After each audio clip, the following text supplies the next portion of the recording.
पनीर की सब्जी। लड़की जब शादी करके ससुराल जाती है तो उसे बहुत एडजस्ट करना पड़ता है, क्योंकि उसकी पसंद अपने ससुराल वालों से काफी अलग होती है। पर फिर भी लड़की ससुराल जाने के बाद इस बात का हमेशा ख्याल रखती है कि कभी उसके सास ससुर को उसकी वजह से परेशानी ना हो।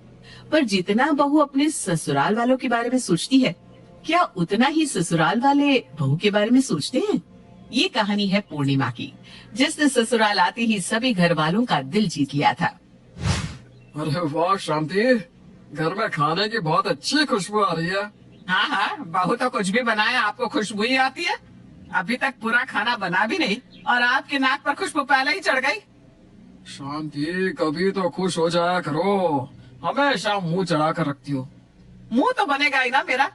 मैंने सोचा था मेरे घर में भी बहू आएगी, रोज रोज नए तरीके के पकवान बनाकर मुझे खिलाएगी, पर मेरी बहू को तो रोटी सब्जी के अलावा कुछ आता ही नहीं बनाना। औरों के घर की बहू को देखो कैसे 56 भोग आते हैं बनाने। शांति जानबूझकर सारी बातें तेज तेज बोल रही थी ताकि पूर्णिमा तक उसकी बातें पहुंच सके। अपनी सास की बातें सुनकर पूर्णिमा को थोड़ा बुरा लगता है, पर वो अपनी इस कमी को सुधारने की कोशिश करती है और YouTube पर खाने के नए नए तरीके देखती है और घर में उन्हें बनाने की कोशिश करती है। माँ को हमेशा मेरे खाने से शिकायत थी, भगवान जी मेरा साथ देना। आज पहली बार चिली पनीर बनाने जा रही हूँ, पर माँ को एक बार बता देती हूँ। वैसे भी घर में पनीर नहीं है, माँ को बता दूंगी तो वो पनीर भी मंगवा देंगी। पूर्णिमा अपनी सास के पास जाती है और पनीर की सब्जी बनाने के लिए परमिशन लेती है, पर पनीर का नाम सुनते ही शांति का मुंह बन जाता है और मुंह बनाते हुए पूर्णिमा से कहती है, नहीं नहीं, पनीर बहुत महंगे हो रहे हैं बहू, फिर कभी चिली पनीर बना लेना। एक काम कर, आज तुम मशरूम की सब्जी बना ले, और हाँ, मसाले वाली बनाना। मशरूम की? ठीक है माँ, पर मुझे तो मशरूम की सब्जी आती ही नहीं बनानी। कोई बात नहीं, माँ का मशरूम खाने का मन है, एक काम करती हूँ, जैसे YouTube से पनीर की सब्जी बनानी सीखी है, इसी तरह से मशरूम की भी सीख लेती हूँ। क्या पता माँ को उनका मनपसंद खाना बना दूँ तो शायद उनकी नाराजगी मुझसे कम हो जाए। पूर्णिमा से पूरा परिवार खुश था सिवाय शांति के, इसलिए पूर्णिमा हर समय अपनी सास को खुश करने में लगी रहती और वही बनाती जो शांति कहती। अब इसी तरह से कुछ दिन बीत जाते हैं और पूर्णिमा का दिल करता है कि आज वो पनीर की सब्जी बनाए, जो रेसिपी उसने देखी थी वही। इसीलिए एक बार फिर पूर्णिमा अपनी सास से कहती है, माँ आज अमित जी का प्रमोशन हो गया है, कितनी खुशी की बात है ना? हाँ, खुशी की बात तो है। मैं चाहती हूँ कि मेरा बेटा इसी तरह से दिन दुगनी और रात चौगनी तरक्की करता रहे। अच्छा माँ जी, मैं क्या कह रही थी कि आज बहुत खुशी वाला दिन है और कितना टाइम हो गया घर में कभी पनीर की सब्जी बनती नहीं। मेरा भी बहुत मन कर रहा है आज पनीर की सब्जी खाने का। क्या मैं आज पनीर की सब्जी बना लूं? अरे नहीं नहीं बहू, इतनी खुशी के मौके पर पनीर क्यों बनाना? तू कुछ साउथ इंडियन डिश बना और कुछ इटालियन बनाने की कोशिश कर। मुझे उम्मीद है तू हर तरह का खाना बनाना सीख जाएगी। ठीक है माँ। बेचारी पूर्णिमा आज अपनी सास से खुलकर बोलती है कि उसका पनीर की सब्जी खाने का दिल है, पर शांति को कोई फर्क नहीं पड़ता। वो अपनी फरमाइश पूर्णिमा के सामने रख देती है। बेचारी पूर्णिमा भी अपनी सास की इज्जत करती है और अपना मन मार देती है। अब इसी तरह से कुछ दिन बीत जाते हैं और देखते ही देखते विनोद रिटायर हो जाता है। एक बार फिर पूर्णिमा के पास खुशी का मौका था और वो अपनी सास से अपनी इच्छा जाहिर करती है। माँ जी, पापा जी रिटायर हो गए, क्या आज इस खुशी के मौके पर मैं पनीर की सब्जी बना लूं? वैसे भी मैंने काफी समय से पनीर की सब्जी नहीं खाई, मेरा काफी मन कर रहा है। अरे बहू, तू हमेशा तो अपनी ही पसंद का खाना बनाती है। आज तेरे ससुर जी के लिए खुशी का माहौल है, कम से कम आज के दिन तो उसके मनपसंद का खाना बना। और तू जानती है ना, तेरे ससुर जी को पनीर पसंद नहीं है। ठीक है माँ जी, समझ गई, आज भी पनीर नहीं बनेगा। अपनी सास की बात सुनकर आज पूर्णिमा बहुत उदास हो जाती है और उस दिन के बाद फिर कभी भी पूर्णिमा अपनी सास के सामने अपनी इच्छा जाहिर नहीं करती। ऐसे ही एक दिन पूर्णिमा अपनी सास के लिए फ्राइड राइस बना रही थी, तभी शांति के पास उसकी बेटी कोमल का फोन आता है, जो अपनी माँ से अपने ससुराल वालों की शिकायत करती है। माँ, ये कैसे घर में तुमने मेरी शादी करा दी? यहाँ आकर तो मुझे हर दिन हर पल अपनी खुशियों को मानना पड़ता है, सिर्फ उनकी खुशियों के लिए। अरे ऐसा भी क्या हो गया मेरी बेटी के साथ? क्या कर दिया तेरे ससुराल वालों ने तेरे साथ? मुझे बता।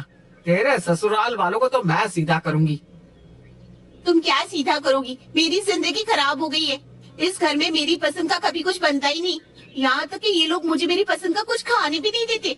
कुछ भी बोलो तो बहाने मार देती है मेरी खड़ूस सास। अरे ये क्या बात हुई? तेरे ससुराल वाले तो सच में बड़े ही निकम्मे और कंजूस है, जो तुझे तेरी पसंद का खाना भी नहीं खाने दे रहे। तू एक काम कर मेरा बच्चा, कुछ दिन के लिए यहाँ आ जा, और जब यहाँ से जाना तो 4 दिन तक अपने घर वालों को खाना मत देना। फिर उनको अकल आएगी कि बहू की इज्जत करना कितना ज्यादा जरूरी है। फिर देखना तेरी ही मर्जी का खाना बनाएगी तू। हाँ माँ, तुम बिल्कुल सही कह रही हो। अब मुझे अपनी उंगली टेढ़ी करनी ही पड़ेगी। अच्छा माँ, फोन रखती हूँ। इतना बोलकर कोमल फोन रख देती है, पर ये सारी बात रसोई में खड़ी पूर्णिमा सुन लेती है।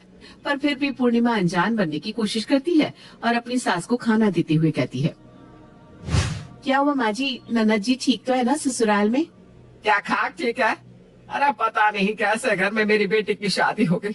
ऐसे कंजूस ससुराल वाले हैं उसके कि मेरी बेटी को उसके पसंद का खाना भी नहीं खाने देते। इतने दिन से मेरी बेटी पिज्जा की रट लगाई है, पर मजाल है कि उसके घर में पिज्जा आ जाए। पर मैंने तो उसे सिखा दिया है कि 4 दिन तक घर वालों को खाना ही मत दे, अपने आप ही अकल ठिकाने आ जाएगी। और अगर फिर भी नहीं सुधरे तो तू यहाँ आ जाना। कुछ दिन जब खुद उसकी सास इस बुढ़ापे में खाना बनाएगी ना, तब अकल आएगी। हाँ माँ जी, आप बिल्कुल सही कह रही हैं। जब घी सीधी उंगली से ना निकले तो उंगली टेढ़ी करनी ही पड़ती है। आपने बिल्कुल सही सिखाया है अपनी बेटी को। लीजिए खाना खाइए। अब क्या था, पूर्णिमा की सास ही उसे एक आइडिया दे देती है, जिसके बाद पूर्णिमा भी अपने ससुराल वालों को 4 दिन तक खाना नहीं देती और शांति को खुद खाना बनाना पड़ता है। आखिरकार 5वें दिन जब पूर्णिमा अपनी सास के हाथों का बनाया हुआ खाना खाने के लिए परिवार वालों के साथ बैठती है, तो शांति के सब्र का बांध टूट जाता है और वो पूरे घर वालों के सामने पूर्णिमा को सुनाने लगती है। पता नहीं कैसी बहू मिल गई है मुझे, बेशर्मी की भी हद होती है। अरे बहू, तुझसे खाना तो बनाया नहीं जाता, मुझ बुढ़िया से खाना बनवा कर तू रोज आराम से खा कैसे लेती है? माँ जी, मैं तो हमेशा आपकी पसंद का खाना बनाती थी और मैं तो चाहती हूँ कि आप खुश रहें, पर आप ही नहीं चाहती कि मैं खुश रहूं। जब बात आपकी बेटी पर आई तो आपने उन्हें सीख दी कि ससुराल वालों को 4 दिन खाना बनाकर मत देना। बस वही सीख मैंने भी अपनाई, क्योंकि आप भी तो वही कर रही है ना जो ननद जी की सास उनके साथ कर रही थी। क्या हुआ बहू, तुम ऐसी बातें क्यों बोल रही हो? मुझे तो कुछ समझ में नहीं आ रहा कि क्या हो रहा है घर में। शांति, क्या हो रहा है ये सब? विनोद के पूछने पर भी पूर्णिमा कुछ भी नहीं बोलती और वहाँ से चली जाती है, जिसके बाद शांति अपने पति के सवालों का जवाब देती है। मुझे समझ में आ गया है, गलती मेरी ही है। अगर तुम्हें सब पता है और अगर तुम्हें पता है कि गलती तुम्हारी है, तो अपनी गलती को सुधारो। पूर्णिमा की बातें सुनकर विनोद को कुछ समझ में नहीं आता, पर शांति सब समझ जाती है कि उसकी बहू क्या कहना चाह रही है। अगले दिन अपनी इस हरकत के लिए पूर्णिमा अपनी सास से माफी मांगती है। कल रात के लिए मुझे माफ कर दीजिएगा माँ जी, अब से पहले की तरह मैं ही रसोई संभालूंगी। मुझे बता दीजिए क्या बनाऊं? बहू, तुझे पनीर बहुत पसंद है ना, और बहुत दिनों से तेरा मन भी कर रहा था।